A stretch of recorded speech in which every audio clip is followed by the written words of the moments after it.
it's your favorite leasing agent and soon to be favorite property manager, Kanisha, and Missy Kiki with the T. And I'm coming at you today with some good tips when it comes to your rental days and your day-to-day life in your leasing world. And one thing that we hate talking about, one thing that happens all the time at the worst time is when things break and you have to submit a work order. And so, in short, a work order is when you contact your front office and you request a service repair. And so I just want to give you guys some good tips on the best way to make a good work order, to kind of know the difference between what's an emergency and what is not an emergency, and how to kind of keep a paper trail so you can kind of cover your own behind if you do have to submit for like a self-care, a 5-day notice, which we can kind of go into after this. But just like we as leasers have the right to serve you notices for, paying late and things like that, you guys do have the right to serve us notices when your items aren't being fixed properly. So what we're going to talk about today is first, what is an emergency? What's an emergency work order? So the simple rule of thumb that we go through or go by as a leasing agents are fire, flood, and blood. So ask yourself, is this a fire situation? Is it a flood? Or is this something that's going to cause bodily harm to me or my kiddos or something like that? So like broken windows and things like that, I would consider calling your emergency line. When it comes to floods, honestly, I don't even really care about how much it is. I feel like water damage it leads the way to so much more problems down the line that I always recommend that if it's any type of leak, water heater, your dishwasher overflows a bit excessively, or like your washer and dryer or your washing machine, if it does, leak a little bit excessively, I would contact your leasing office, call that emergency line, and just get that work order in, just to prevent further damage. Because I'm telling you, water damage leads to mold, which leads to sickness, which leads to rotted wood, which leads to a lot more expenses on our end. So definitely contact your front office when it comes to those emergencies. Now, I'm here in Arizona. Of course, I service the Glendale area. So I can't speak for every state when it comes to this law because, every state does operate differently when it comes to the Landlord-Tenant Act. So in the state of Arizona, in the summertime, it gets really hot. You guys know that. And sometimes your swamp coolers and your ACs, they do tend to go down. They tend to leak. Certain things do happen to them. And so we just want you guys to know kind of the rule of thumb as the heat is on its way.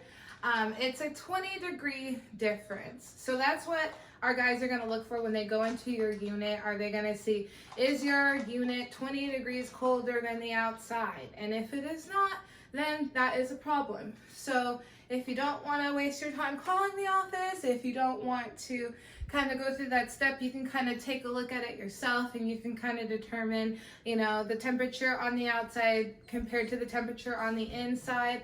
I always say, rule of thumb for me is if it's 80 in your unit, call the office, contact the emergency line. A lot of apartments nowadays, I don't know if you're a leasing agent or if you're in property management, there's Yardi, there's Entrata, we use Appfolio. So most of the time as a landlord or as a tenant, you do have access to your online portal where you can pay rent online, and you can also submit these things online. So if you don't want to contact the office and wait for the voicemail and all that nonsense, go online. Make sure you kind of keep everything in writing because it is very, very important.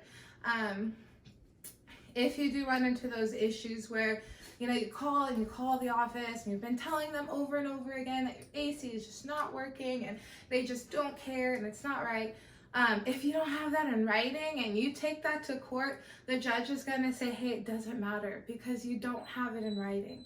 So always, always, always use your online portal if you can. As much as it annoys us, I just want to offer that and extend that to you guys, is use that and get those work orders in.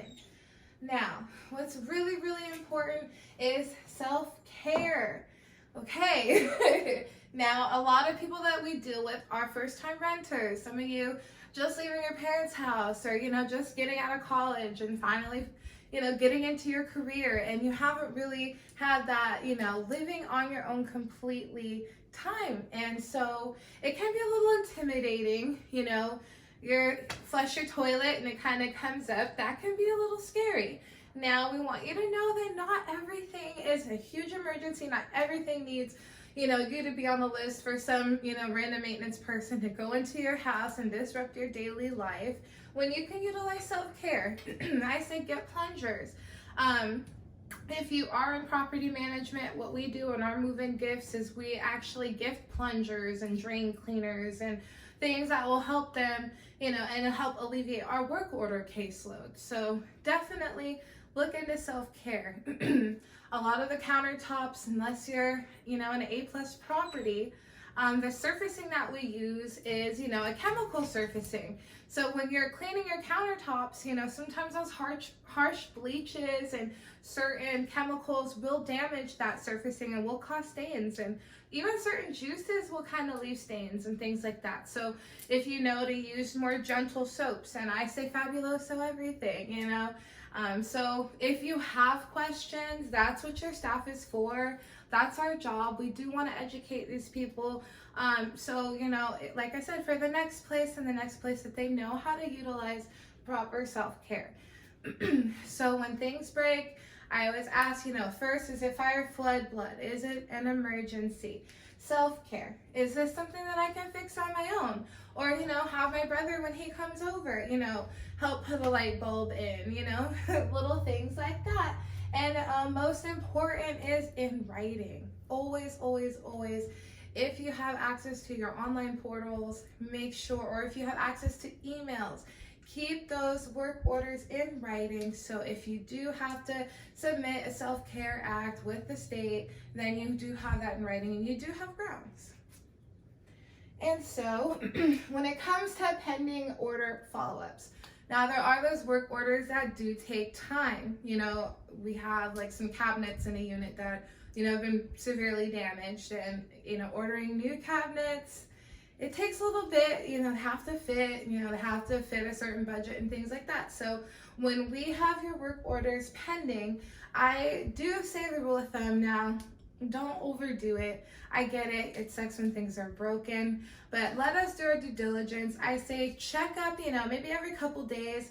Contact us around, 3, 4 in the afternoon, when it's not as crazy as in the beginning of the day when we don't have the right answers.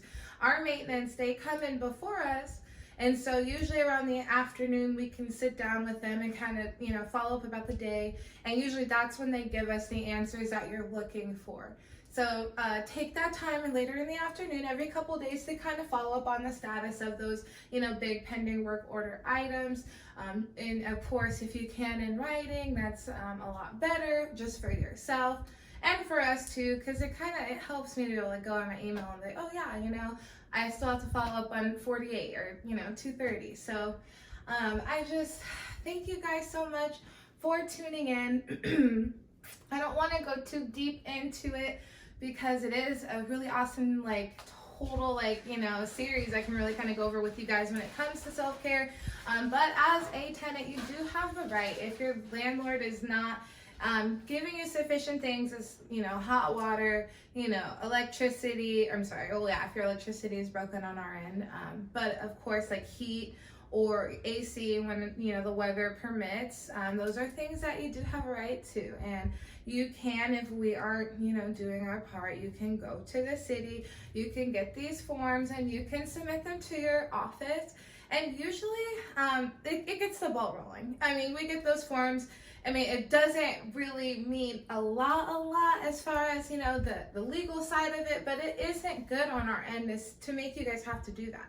So it kind of wakes us up. So if you're in a situation right now where you're waiting for some assistance on something, definitely if you need help trying to find those forms, you can look into my comments and my description. You can find my personal email and my work email every time, and I can kind of give you some advice and actually email those forms over to you. And as well, I just wanted to follow up with you guys when it comes to your rent. I hope everything's been going great. I do know it's the 5th, so I know late fees are going to be dropping soon. So definitely use those tips that I showed you in regards to, you know, requesting those extensions and things like that. But definitely don't try to do it very often. And again, if you are out of the state of Arizona, I do know that laws can be a little bit different when it comes to what you're going through with your work order. So again, you could still reach out to me. If I don't have the answers, the lawyers at Scott Clark or at Kogelmeyer Law Group, they definitely do, and they're so willing to really give good information. So again, this is Missy Kiki with the T, your favorite leasing agent and soon to be your favorite property manager. And it's been my pleasure to speak with you all tonight about work orders, how to keep things in writing, how to follow up, what's an emergency, and how to handle your self-care. Have a good night.